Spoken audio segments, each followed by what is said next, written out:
Expeditionary Force 23, Mission Log.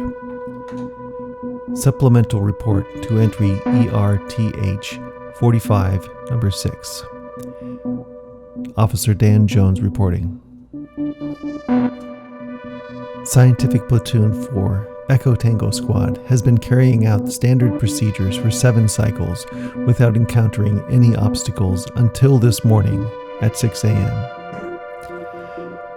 After surveying the sequentially designated coordinates detailed in Attachment 1, Diagram E45-14, we discovered our local contact in a catatonic state.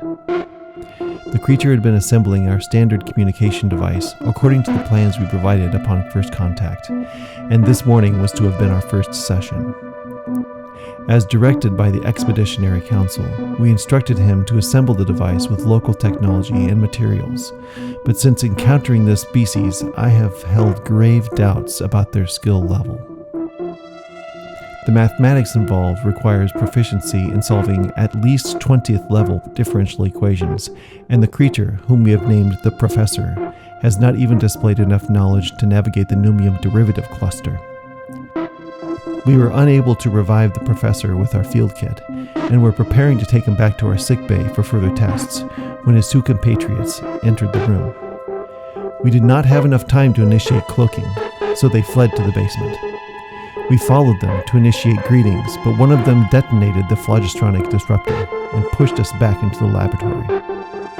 The magnetic field caused our portal to collapse temporarily, so we were unable to return to base. Officer Bill Jones suggested we could use the klystron communication device to dial in another portal. So, with a few adjustments, we created a temporal anomaly, which would serve as a bridge to the next node. I was confident that no other creature would be able to operate the device, so I confirmed the order to evacuate without reconfiguring the gears. My intention was to return when the portal address had been stabilized and reset the machine. After we entered the device's field, we heard the Professor's compatriots return. Inexplicably, they slid his body into the field with us. It is essential to stress that it was due to my assessment of the situation and under my orders that the field was open, so I alone take responsibility for the presence of this creature in the slipways.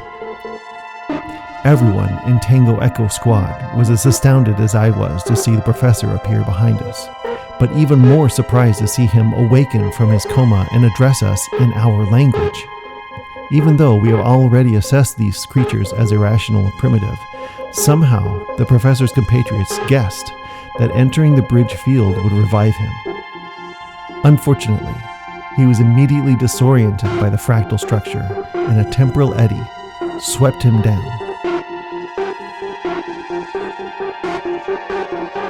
As the mission had already failed, I decided not to pursue, knowing that fractotemporal displacement is 90% irreconcilable.